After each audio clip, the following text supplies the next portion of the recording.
nous allons voir comment personnaliser l'aspect graphique de mon site. Donc pour cela, je me rends dans le module aspect de mon site. Au départ, je peux visualiser le style par défaut qui est appliqué à mon site.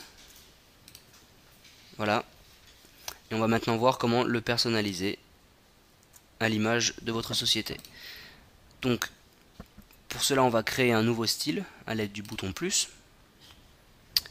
Donc, dès le début, l'outil me demande de choisir entre plusieurs styles du site. Donc, je vais sélectionner celui qui convient le mieux. Un nouveau style a donc été créé. Je vais le renommer style perso. À l'aide du crayon, je peux l'éditer. Et j'ai un certain nombre d'étapes à franchir pour paramétrer mon style. Donc la première étape, la création du bandeau et l'aspect de celui-ci.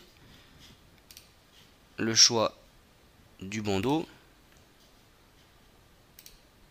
Donc j'ai le choix entre plusieurs modèles. Et je peux également importer mon propre bandeau à partir d'un fichier personnalisé.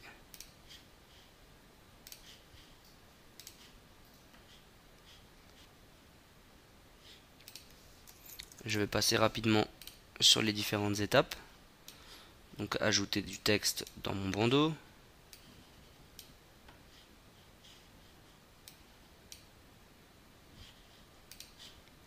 Modifier le style du menu, la police. Modifier le pied de page. Donc on peut y mettre texte, des images, des liens vers un autre site internet. La modification de l'arrière-plan. On peut sélectionner une couleur ou encore choisir une image à partir de notre ordinateur. Et enfin la dernière étape où j'ai la possibilité de déplacer et de modifier l'ensemble de la structure de mon site et notamment les différents blocs. Donc en supprimant par exemple le panier, l'identification de la boutique ou en rajoutant un module dans un des blocs, comme par exemple le module tag que je peux rajouter dans le bloc de gauche.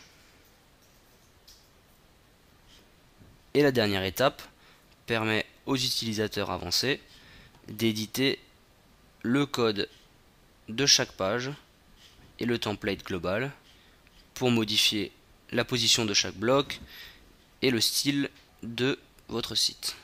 Je sauvegarde et en faisant voir mon site, je remarque que le style que j'ai sélectionné et paramétré a été immédiatement appliqué au site.